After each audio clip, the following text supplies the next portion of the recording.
আপনারা একটা বিষয় খেয়াল করে দেখবেন যে আগেকার দিনের যা দাদি নানি চাচিরা তারা যদি কারো কোনো সমস্যা হইতো, প্রথম অবস্থায় তারা দেখা যেত যে কবিরাজের কাছে যাইতো, ঝাড়ফুঁক নিত, অথবা যদি সাপে কাটতো তাহলে ওঝার কাছে যাইতো। কিন্তু বর্তমান সময়ে আমরা যদি খেয়াল করি তাহলে প্রত্যন্ত গ্রাম অঞ্চলগুলো ছাড়া শহরের দিকের মানুষজন বেশিরভাগই দেখবেন যে তারা ডাক্তারের কাছে বেশি যাচ্ছে। মানব যে শরীর, মানুষের যে শরীর, আগে কিন্তু মানুষ অতটা জানতো না যে শরীরের অঙ্গের মধ্যে কি কি অঙ্গ প্রত্যঙ্গ আছে বা সেগুলো কিভাবে কি কাজ করে। এটা একটা সময় পুরোটাই রহস্য ছিল, কিন্তু বর্তমানে বিজ্ঞানের কল্যাণে আমরা জানতে পারি যে পুরা শরীরের 80 থেকে 90% পর্যন্ত আমরা এখন বিভিন্নভাবে জানতে পারছি। তো ওই যে মানুষের যে শরীর, আমরা জানি যে এটা একদম কোষ থেকে তৈরি, তাই না? এই কোষের আবার 70%ই হচ্ছে পানি। আর এই কোষগুলো আবার হচ্ছে একটা নির্দিষ্ট ডিএনএ স্ট্রাকচার মেনটেন করে চলে।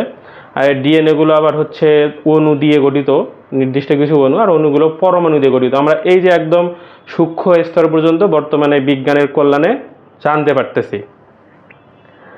এখন আমরা যদি চিন্তা করি যে মানুষের হাঁচি, কাশি, তারপরে হচ্ছে জ্বর, সর্দি, এই যে সমস্যাগুলো হয়, আমরা অনেকে এগুলোকে রোগ বলে থাকি, কিন্তু মূলত এগুলো আসলে কোনো রোগ না। মানে রোগের জাস্ট একটা সিমটম। যখন শরীরের মধ্যে কোনো ধরনের ধুলাবালি, তারপরে হচ্ছে অন্য কোনো ধরনের ভাইরাস বা ব্যাকটেরিয়া আক্রমণ করে, তখন আমরা এই যে জ্বর, সর্দি, কাশি, এই ধরনের যে তাৎক্ষণিক যে প্রতিক্রিয়া, এগুলো আমাদের শরীরের মধ্যে জানান দেয় আর কি, যে আমাদের শরীর ভাইরাস দ্বারা বা ব্যাকটেরিয়া দ্বারা বা কোনো মাইক্রো অণুজীব দ্বারা আমাদের শরীর আক্রান্ত হয়েছে। এই বিষয়টা শরীর আমাদেরকে বুঝায়।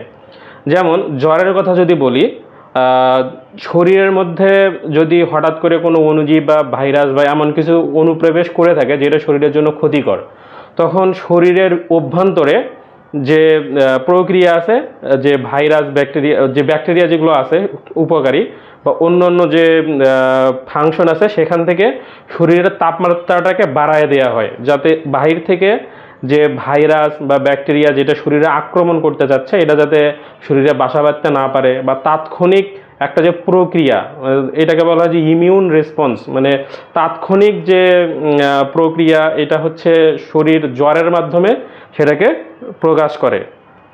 এখন একটা বিষয় জাস্ট বোঝেন, দেখেন যে আমাদের যে মানুষের যে শরীর, আগেকার দিনে যখন বিজ্ঞান ছিল না, তখন কিন্তু যে মানুষ যেহেতু জানতো না যে আসলে মানুষের শরীরের মধ্যে কি কি অঙ্গ আছে এবং সেই অঙ্গ প্রত্যঙ্গগুলো আসলে কিভাবে কাজ করে, মানুষের পুরো সিস্টেমটা সম্পর্কে জানা ছিল না। তখনকার দিনে মানুষ ঝাড়ফুঁক নিত বিকল্প চিকিৎসা হিসেবে, ঝাড়ফুঁক অথবা কবিরাজের কাছে যাইতো, অথবা গাছ লতা পাতা দিয়ে চিকিৎসা করতো। তখনকার দিনে চিকিৎসার জন্য ওইটাই প্রসিদ্ধ ছিল। কিন্তু বর্তমান দুনিয়ায় বা বর্তমান জ্ঞান বিজ্ঞানের কল্যাণে আমরা যেহেতু মানুষের শরীরের প্রায় 80 থেকে 90% পর্যন্ত জানতে পারি, এবং যে ধরনের সমস্যাগুলো হয় সেগুলোর আমরা পুরোটাকে ডায়াগনোসিসের মাধ্যমে রোগগুলো নির্ণয় করতে পারি।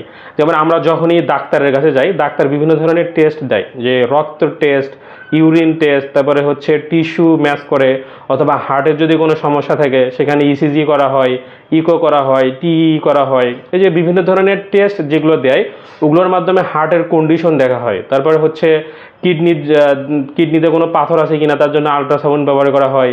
তারপরে হচ্ছে হাড়ের কোনো ফ্র্যাকচার আছে কিনা বা কোথাও ভেঙে গেছে কিনা, এটার জন্য এক্স রে দেখা হয়, যে ওই নির্দিষ্ট জায়গাটাতে কোনো ধরনের কোনো সমস্যা আছে কিনা।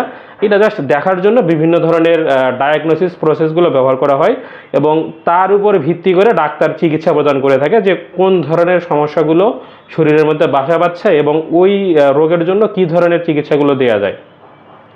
তো এটা জাস্ট হচ্ছে বর্তমানে বিজ্ঞানের কল্যাণে আমরা এই জিনিসগুলোর ধাপে ধাপে এই জায়গা পর্যন্ত আসতে পারছি। তো আগেকার দিনে যে মানুষ যেমন ঝাড়ফুঁক বা কবিরাজ অথবা ওঝার কাছে যাইতো সাপে কাটলে, বর্তমানে কিন্তু বিজ্ঞানের কল্যাণে এটা আর যাওয়ার প্রয়োজন পড়ে না, এবং আমরা সরাসরি ডাক্তারের কাছে গিয়েই এই সমস্যাটার তাৎক্ষণিক সমাধান পাইতে পারি। ধন্যবাদ সবাইকে, ভালো থাকবেন।